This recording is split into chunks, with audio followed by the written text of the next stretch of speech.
24 hours ago, police saying that this young man's death was suspicious. Tonight, they're using a new word to classify it.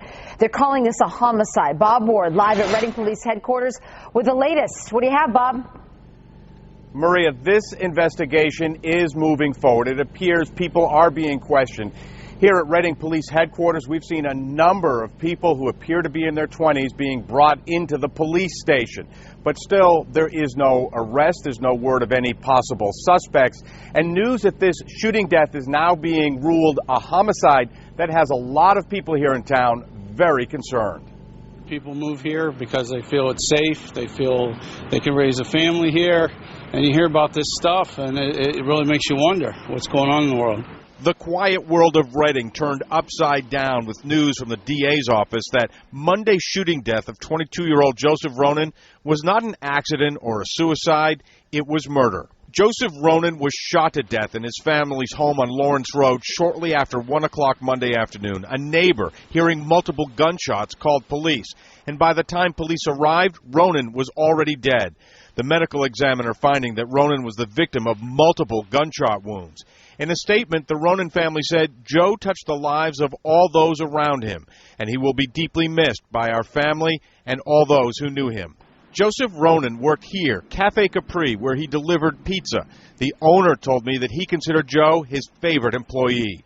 Ronan graduated from Reading High School in 2007, and he led the school's hockey team. At Burbank Ice Arena, where the high school hockey team plays, the flag is lowered to half-staff. Christopher Kelly went to school with Joe. He was a great hockey player. You know, our hockey team was great. He was great when he was on it. You know, he made it great. Hockey team is a big thing. And here somebody's had something happen to a person like that is just horrible. Even people who don't know the Ronans feel the loss. We all feel very, very sad for the family, for the community, like the loss of it. It doesn't make me feel less secure in my town. It makes me feel very sad for the people involved.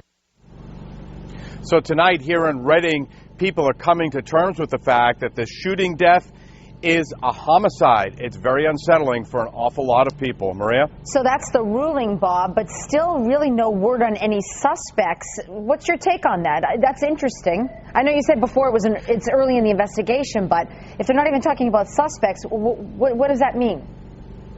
Yeah, well, there are no suspects that are being publicly talked about. There's no description.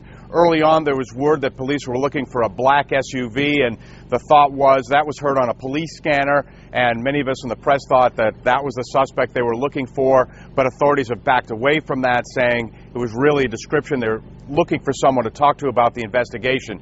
Truth is, Maria, a lot of people, it seems, have been brought down to the police station here. They're being spoken to by police. It is early in the investigation. This young man was shot to death just 1 o'clock Monday afternoon. Now here it is 10 o'clock Tuesday night. It appears this investigation is moving forward, but we still don't know if they have somebody in mind or if they're starting from ground zero.